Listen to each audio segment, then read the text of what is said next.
Hi, WhiskyJason here. Whiskey from the viewpoint of an American in Germany, tasting rare and exotic whiskeys. And today I have single malt whiskey from Germany from the distillery Jobst. So far I've tasted their sherry finished, their Madeira finish, their Muscatel finished, and a 9-year-old single grain whiskey. Finally, I've made it to the best class of all, the single malt whiskey. Since 2011, they've had that now in their program.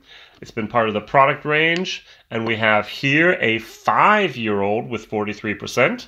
And over here we have the same thing, but just 4 years old with 43%. 22 euros is the price for this little 20 cl bottle. So the big bottle is about 74.50 in euros, which is about $80. A lot of money, but German whiskeys are known to be more expensive. Think of Japanese whiskeys. Add a $20 on top of the bottle, and that's what you're actually getting. So they have a 500-liter pot still, which they use just for their single malts here. Now, 500 liters, wow, that is about 125 gallons. Now, 125 gallons is nothing. Glenfarclas has, I think, 21,000 gallons, 21,000 liters, I'm sorry. One of their wash stills and their spirit stills around 17,000. It's amazing how big those are and how small those German pot stills are. I sometimes say Jim Beam, Wild Turkey, Heaven Hill, they spill more in one day than a German distillery makes in a month. Let's nose them first. The 4-year-old. Oh, not mine. Overripe plums. A little bit of wood and some malted barley with grass cuttings. Composted grass cuttings. I think I had a very similar nose on the Glen Breton, the very first North American single malt whiskey made in Canada. I had the 10-year-old. Oh, a little bit better. Not as intense as the 4-year-old. A little bit smoother. A little bit more mature. But still, it's not a great nose. What I did get is a little bit of like a stale marshmallow. Guess. All right, let's take a look. 43%.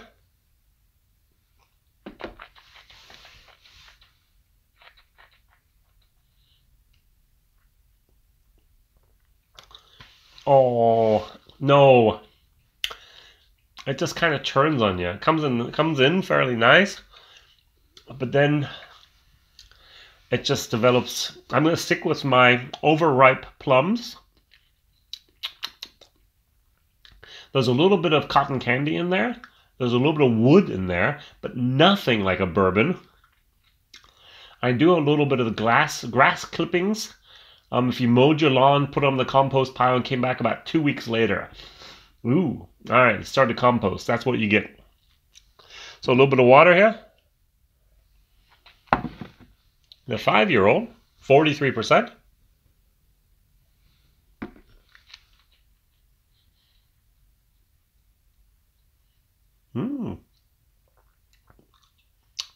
Oh, it actually goes up at the end. I really get that marshmallow. That's interesting. It's a little bit of a stale marshmallow, but it's there. And it does actually improve the longer you have it in your mouth. It's more mellow. It's a little bit smoother. It's got a little bit more character. It doesn't have those bitey edginess here. It's nice. I'm going to give this a C+. This gets a D. It's amazing how much 1 year actually affects the whiskey. Now, I'm not sure if it's the barrel. This might not have been the best wood. This might have been much better wood. But still, 25% is a long time. It's the difference between let's say a 15-year-old whiskey and a 21-year-old whiskey. And that's a lot of money usually. As I said, I'm going to give this a C+. This gets a D. Value for money, F. Do not buy the 4-year-old whiskey from the Jobst Distillery in Lower Franconia. But the 5-year-old actually is not bad. 22 euros is a lot of money for this. Now, what I'm going to do is I'm going to actually show you a little secret. Now, if you're over here in Germany, you should buy something called Glen Else. Now, the Glen Else, the Journey is the standard. This is the 350 milliliter bottle. This is 22 euros. The 350 is like 28 or 26 euros. So first of all, it's a better value for money. I actually tasted this with the Scotch Test Dummies online. So there's 5 or 6 different barrels that this was actually matured in. There's Madeira, and there's port, and there's I think there's actually Muscatel in there, and there's a champagne, and all this. There's a lot of different barrels they used for this, and they just marry them at the end. Now this is single malt. This is also single malt. This is from the north central part of Germany. This is more from the southern central part of Germany. And this tastes really, oh, it smells so much better than this, but it tastes almost, this is almost as good as this.